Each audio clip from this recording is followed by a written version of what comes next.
प्रिय विद्यार्थियों, आज हम बीए पार्ट सेकंड के फर्स्ट पेपर पे बात करेंगे। इससे पूर्व वर्ष 2020 कोरोना की वजह से बड़ा ही संकट वाला वर्ष साबित होता जा रहा है। कोरोना का ये दूसरा फेज प्रारंभ हो चुका है। आप निश्चित तौर पे अपना ध्यान रखें, मास्क का प्रयोग करें, सैनिटाइज़र का प्रयोग करें, बार बार हाथ धोएं, निश्चित प्रकार की एक सामाजिक दूरी बना के रखें, क्योंकि आप जितना ध्यान रखेंगे वायरस आपसे उतना ही दूर रहेगा। हम मुख्य बिंदु पे आते हैं। समाजशास्त्र द्वितीय वर्ष कला का जो प्रथम प्रश्न पत्र है, बीए पार्ट सेकंड प्रथम प्रश्न पत्र सामाजिक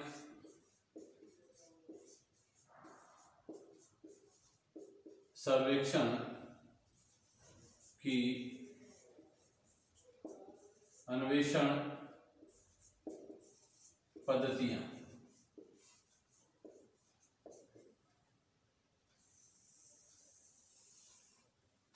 5 यूनिट में हमारे इसका सिलेबस रहेगा महाराजा गंगा सिंह यूनिवर्सिटी का।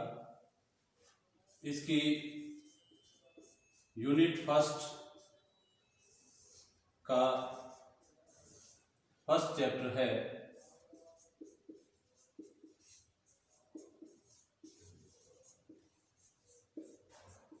सामाजिक अनुसंधान, सोशल रिसर्च।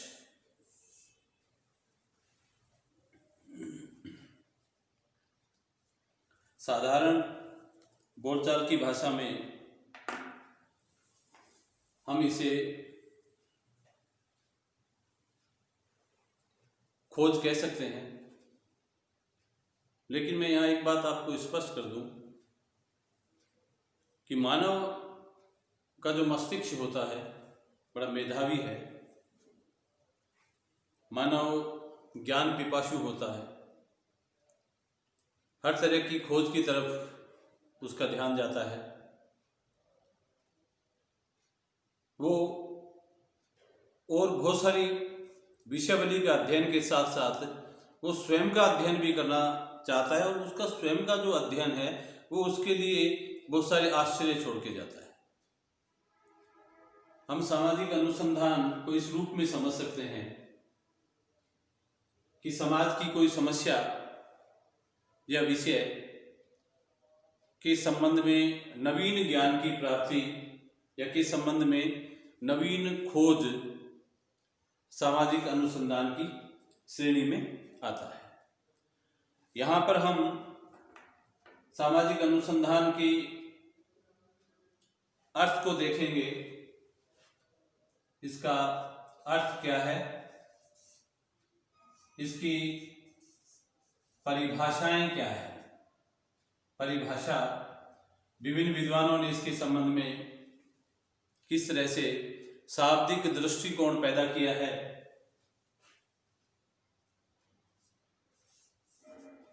क्या इसकी विशेषताएं हैं, इसकी प्रक्रिया क्या है, और सबसे बड़ी बात सामाजिक अनुसंधान के स्तर क्या है, किस तरह से ये कहां से प्रारंभ होकर कहां तक जाता है। हमने भी इस संबंध में बात किया कि मानव बड़ा ज्ञान पिपासु होता है। वो स्वयं के अध्ययन में जब उसे बहुत सारी चीज़ों का पता लगता है तो वो आश्चर्यचकित होता है। ऐसी स्थिति में इस जगत पे जितने भी मानव हैं सब अपने दृष्टिकोण से खोज करते हैं। हर आदमी खोज करने की कोशिश करता है, लेकिन हम यहाँ जिस खोज की या जिस कारण को ढूंढने की प्रक्रिया के बारे में बात कर रहे हैं, यह वो बात नहीं है, बल्कि यह है वैज्ञानिक प्रक्रिया है। अब सवाल उठता है कि साहब वैज्ञानिक प्रक्रिया क्यों और कैसे है? वैज्ञानिक प्रक्रिया के पीछे सबसे बड़ी बात है कि साहब हमें ये देखना पड़ेगा कि नेचर ऑफ सोशियोलॉजी, समाजशास्त्र की प्रकृति क्या है, समाजशास्त्र का काम करने का तरीका क्या है, समाजशास्त्र अपने जो विषय वस्तु है उसका अध्ययन कैसे करता है। तो इसका मतलब कि समाजशास्त्र के पास एक चीज का होना बहुत जरूरी है और वो है मेथोडोलॉजी, जिसको हम हिंदी में पद्धति शास्त्र के नाम से जानते हैं। एक पद्धति शास्त्र होना चाहिए। सोशियोलॉजी का जो पद्धति शास्त्र है, उस पद्धति शास्त्र को हम तुलनात्मक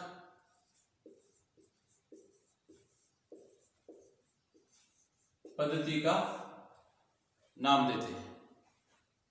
कहने का भाव है कि समाजशास्त्र में आने वाले जितने भी विषय हैं, जितने भी उसकी विषय वस्तु है, उसका अध्ययन मेथोडोलॉजी के माध्यम से जब किया जाता है तो एक तुलनात्मक अध्ययन किया जाता है कि एक वस्तु का दूसरी वस्तु से, एक विचार का दूसरे विचार से एक कंपैरेटिव स्टडी की जाती है।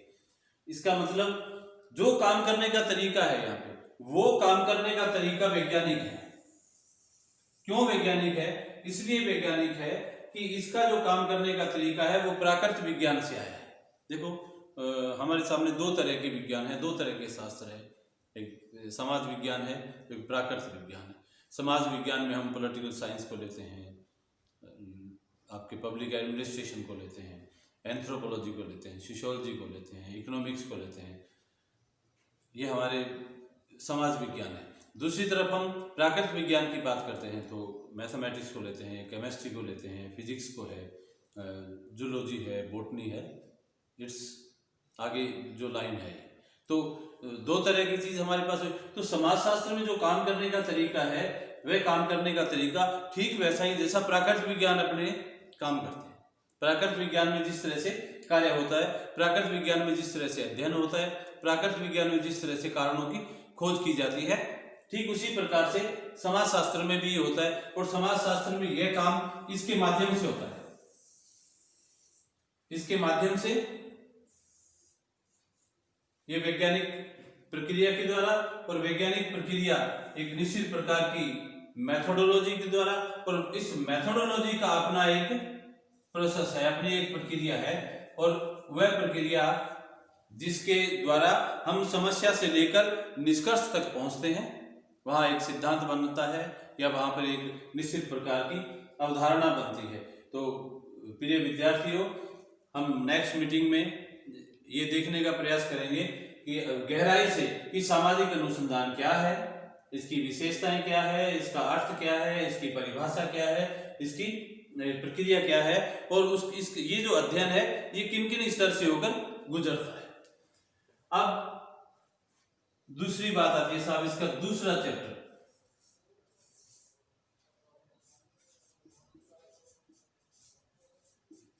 सामाजिक सर्वेक्षण।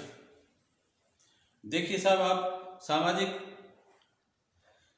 सर्वेक्षण में और सामाजिक अनुसंधान में बहुत बड़ा अंतर नहीं है। ठीक, सामाजिक सर्वेक्षण भी सामाजिक अनुसंधान की तरह ही काम करता है, लेकिन सामाजिक अनुसंधान जहां कारणों की खोज करता है, समस्या के कारण हमारे सामने स्पष्ट कर सकता है, लेकिन सामाजिक अनुसंधान निदान के संबंध में कोई बात हमें नहीं बता रहा है कि समस्या का निदान कैसे हो सकता है। लेकिन यह परिवर्तन आपको यहां दिखाई देगा सामाजिक सर्वेक्षण में। सामाजिक सर्वेक्षण की प्रक्रिया ठीक वैसी ही होगी जैसे सामाजिक अनुसंधान की है, लेकिन एक अंतर होगा, और अंतर यह होगा कि सामाजिक सर्वेक्षण कारण भी ढूंढता है, कारणों की खोज भी करता है, और कारणों की खोज के साथ साथ सामाजिक सर्वेक्षण उस समस्या से संबंधित निदान भी खोजता है, उसके समाधान भी बताता है। तो दो बात यहाँ पे होगी कि सब सामाजिक सर्वेक्षण सामाजिक अनुसंधान की तरह ही काम करते हुए वैज्ञानिक दृष्टिकोण से अनुसंधान खोज करते हुए अध्ययन करते हुए नए सूचनाओं को संकलित करते हुए यह भी प्रयास करता है कि साहब यह जो समस्या है इस समस्या के ये कारण है और इसका निवारण है या इसका ये निदान है। प्रिय विद्यार्थियों, मैंने महाराजा गंगा सिंह विश्वविद्यालय में पढ़ाए जाने वाले विषय शिशोलॉजी, जिसे आप समाजशास्त्र के नाम से संबोधित करते हैं, उसके बीए पार्ट सेकंड के प्रश्न पत्र फर्स्ट सामाजिक सर्वेक्षण की अन्वेक्षण पद्धतियों के संबंध में आपसे बात किया। 5 यूनिट में से हमने पहली यूनिट का ब्रीफली सिलेबस देखा, जिसमें 2 चैप्टर हैं, सामाजिक अनुसंधान और सामाजिक सर्वेक्षण। मैं धन्यवाद के साथ ही आज का इस कार्यक्रम को यहीं विराम देता हूं कि नेक्स्ट मीटिंग में हम सामाजिक अनुसंधान को लेकर इसकी जो सेकंड यूनिट है उस पर चर्चा करेंगे। धन्यवाद।